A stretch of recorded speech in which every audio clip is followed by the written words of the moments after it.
There is a strip of ground behind a roadside stand on Route 11, down in the Shenandoah Valley, that has not grown a weed in longer than I have been alive. I mean that plain. You can walk the rows in August, the hottest, rankest week of the year, when every other garden in the county is losing to crabgrass and pigweed, and you will not find one green intruder in Harlan's beds. The soil sits dark and open between the plants like combed hair. For the better part of 10 years, I drove past that stand and told myself the man had blessed dirt, or nothing better to do than crawl those rows on his knees dawn to dark.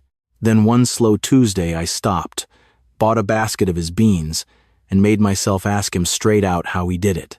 What he told me was so cheap and so plain that I stood there feeling like a fool, because I had wasted the best years of my back fighting a war he had quietly stopped fighting decades ago.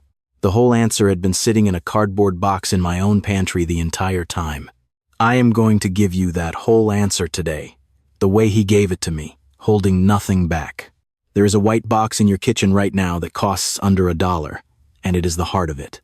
But here is the part most folks miss, the part that makes all the difference, and it is not the box at all. It is what you do after, 2 parts working as one. And nobody selling you the $40 jug of poison at the garden center has any reason on earth to tell you either one. Let me start with the spray, since that is the part your hands can do this afternoon. Have you ever noticed how a weed seems to laugh at plain water but curls up and dies the second you hit it with something it cannot stand? That something, for most of the young weeds crowding your walkways, is a shift the plant was never built to survive. Baking soda is sodium bicarbonate, and in water it turns the leaf's whole world. Now most of the fast weeds that take over your gravel and your cracks in June, your annual grasses and your little seedling broadleafs, they are built for slightly sour ground and a leaf that runs a little acid. Bathe that leaf in strong alkaline wash, and you break the balance it holds its water by. The leaf draws dry. It scorches from the edges in and gives up. That is the mechanism, and it is real. And it is why a box that costs less than a candy bar can do work you thought you needed a chemistry degree to buy. Here is the mistake nearly everyone makes the first time, and I made it too. They mix the soda into cold water straight from the tap, give it a quick stir, and wonder why half of it settles to the bottom of the jug like sand. Baking soda wants warm water to dissolve clean. Not boiling, just warm, the temperature you would run a dishpan. Stir it until the water goes clear and not one grain is left grinding at the bottom. Undissolved soda does nothing but clog your sprayer and waste the box.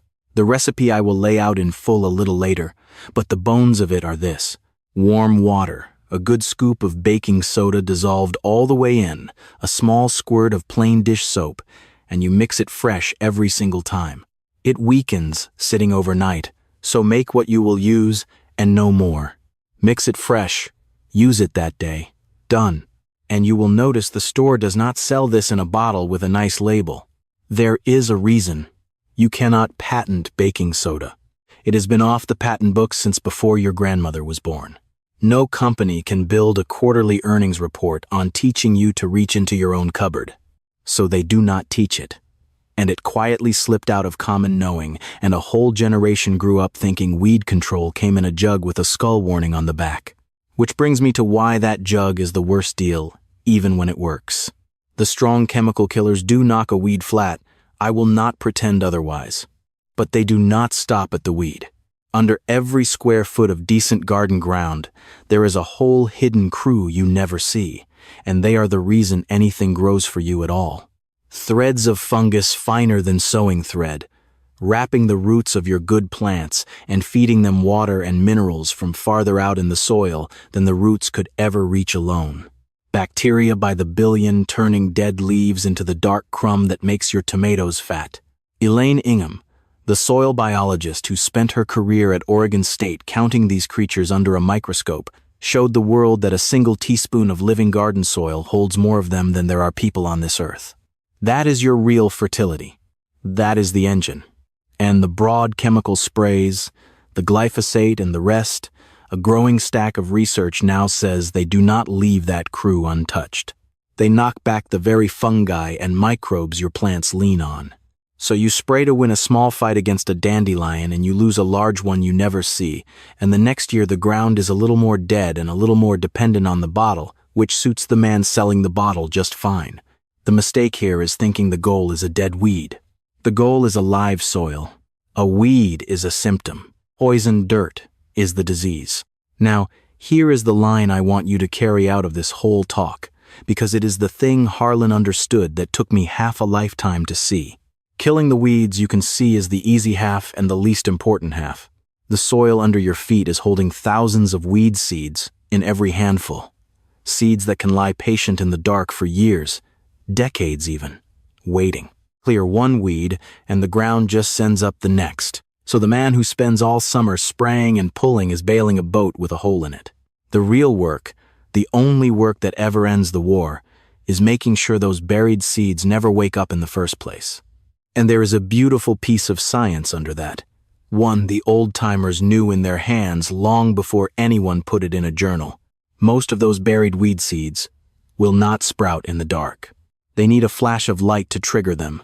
Researchers proved it decades back, digging soil at night and by day to show that seeds turned up into daylight germinated by the thousands, while the same seeds left in darkness slept on untouched. Every time you hoe, every time you turn the ground, every time you leave a patch of bare dirt open to the sun, you are ringing the dinner bell for the weeds. Bare soil in the sun is an invitation. Covered soil is a locked door. The woman who understood this better than anyone was Ruth Stout, up in Connecticut, who gave up her plow in her 50s and mulched her whole garden deep in spoiled hay for the next 30-odd years. She wrote her book on it when she was near 80 and called herself the laziest gardener in America, and her ground stayed clean and fed while her neighbors broke their backs. She was not lazy. She had simply figured out that a thick blanket over the soil does the weeding for you, before the weed is even born. That is the whole turn of it. You stop fighting weeds and you start preventing them. And the mistake that undoes more gardeners than any other, the one I have to warn you about hard, is salt. Somebody always hears that salt kills weeds and goes and pours it in their beds. Salt does kill the weed. It also poisons that patch of ground for 2 or 3 years running, sometimes longer, because salt does not break down and wash through the way our soda does. It builds up, ruins the crumb of the soil, and leaves you with a dead scar where not even your good plants will grow. Never put salt anywhere you ever hope to grow a thing again. Our baking soda, used with sense, breaks down and rinses through in good time and does no such lasting harm. That difference is the whole reason the soda is the better tool. So let me give you the full system now, both hands of it together, the way Harlan runs it every spring. The spray, in full. Into about a gallon of warm water you dissolve 5 level tablespoons of baking soda, stirring till the water runs clear. Then 1 teaspoon of plain dish soap, the cheap kind, nothing with bleach or fancy grease cutters in it. A splash of ordinary vinegar helps cut the waxy skin on tougher leaves so the soda can reach them, but keep it a small splash, no more than a couple tablespoons, or the two just fizz each other out. Stir it gentle, and it is ready. Each thing in there has a job. The soda is the worker, the part that dries the weed down. The dish soap is the quiet hero, and here is why it matters more than people credit. A leaf is coated in a fine, waxy skin that sheds water, which is exactly why a raindrop beads up and rolls off a cabbage without wetting it. Spray plain soda water, and most of it rolls straight to the ground, wasted. The soap breaks that beading so your spray lies flat and clings in a thin film over the whole leaf and stays there working instead of running off. Small thing. Whole difference. Now the honest part. And I will be more honest than the folks who sell this as a miracle. This spray is a fine, near-total kill on the young stuff, the annual grasses and seedlings in your paths and gravel in cracks. On the deep old perennials, the dandelion with a root a foot down, the bindweed that runs its roots halfway to the neighbor's fence, one spraying will not finish them.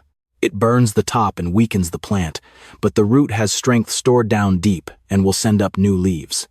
For those, you go back once a week for 2 or 3 weeks, hitting the fresh growth every time.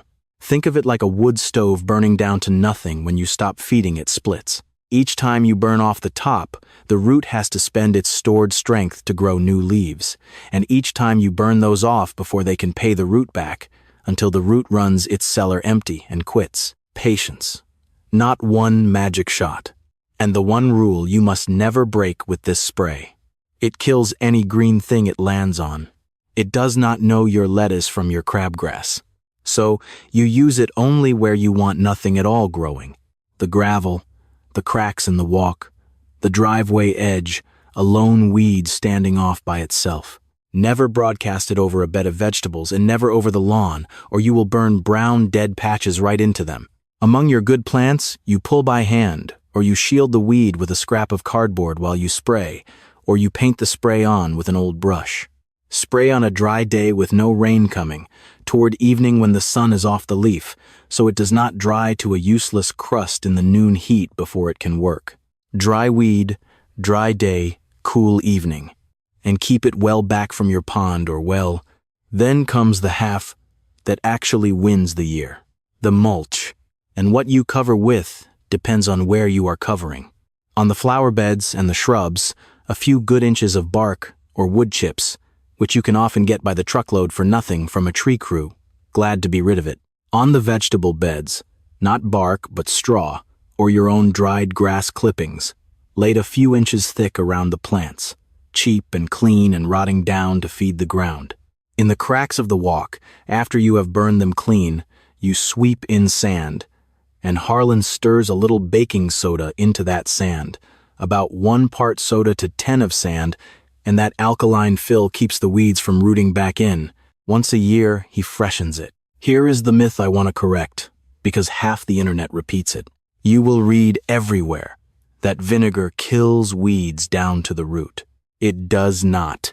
Household vinegar is a contact burn, same as our soda. It scorches what it touches, and the deep root laughs and sends up more. Anybody promising you a root kill from a spray bottle of pantry vinegar is selling you the same partial job we already talked about, just dressed up as a cure. Know that going in, and you will not be fooled or discouraged. And the mistake that ruins the mulch for people is laying it thin. A shy little scatter of straw does nothing. The weeds shove right through it and you have wasted your afternoon. It has to go down thick, several honest inches, thick enough that no light reaches the dirt below. Lay it that deep, and the buried seeds stay locked in the dark and never sprout, and you have solved the weed the day before it was born. Now if you want one more helper, there is a natural pre-emergent worth knowing, and it comes with a real name attached. Back around 1991, a turf scientist named Nick Christians at Iowa State University stumbled onto the fact that plain corn gluten meal, a leftover from milling corn, stops a great many weed seeds from ever rooting when it is spread on the soil in early spring. It will not harm the plants already up and growing. It costs more than the box of soda but far less than the chemical jug, and you scatter it on the surface before the weeds wake. That is an extra, not a must, but it is one more cheap and natural thing standing in for the dear bottled stuff. Now, I want you to understand that none of this is new. It only feels new because it got buried. This way of keeping ground is older than the chemical jug, older than the garden center, older than the grocery store itself. There was a farmer in Japan named Masanobu Fukuoka who spent his whole life proving that you could grow more by fighting the soil less, by covering it and letting it be, and his little book on it has outlived nearly every product that was on the shelf when he wrote it. Go back further, and an American named F.H. King traveled through China and Japan 100-odd years ago and found farms that had grown food on the same ground for 40 centuries without a bag of anything from a store because they fed the soil and kept it covered and never poured poison on the very thing that fed them. 4,000 years of clean, living ground. That is the tradition the chemical jug interrupted, and it interrupted it inside a single lifetime. And the small, practical thing those old farmers swore by, the thing modern soil science finally caught up to and confirmed, is that very truth about the seed and the dark. They did not have the research papers. They just knew in their bones that ground kept covered stayed clean and ground left bare grew weeds. So they covered it. They laid down straw and leaves and whatever the land gave them. And they kept the light off the sleeping seeds without ever knowing the word for why. The knowing was in the hands before it was ever in a book. I think about that a good deal. How the answer I hunted for years, and would have paid real money for, was not in any bottle at all. It was in a cardboard box in my pantry and in the head of an old man selling beans off Route 11, and all it ever cost me was setting down my pride long enough to stop and ask. So the next time you stand at the garden center holding a jug you cannot pronounce, put it back and think of Harlan's Rose. 2 parts working as one. A cheap, warm spray of soda and soap to knock down what stands in your gravel and your cracks, going back weekly on the stubborn, deep-rooted ones till their cellar runs empty. And then the blanket, thick over every inch of bare ground, bark on the flowers and straw on the vegetables and soda sand in the walk, so the thousands of seeds waiting in the dark never once see the light that would wake them. Do the real work once, early, at the right time, and walk your clean rows the rest of the summer with your back straight. If this helped you see your own dirt a little differently, pass it to one other gardener who is still out there on their knees losing the war. That is all I ask. The people who built this country kept their gardens with a box, a bale, and a bit of knowing, and they passed that knowing hand to hand across the fence, which is the only way it was ever meant to travel.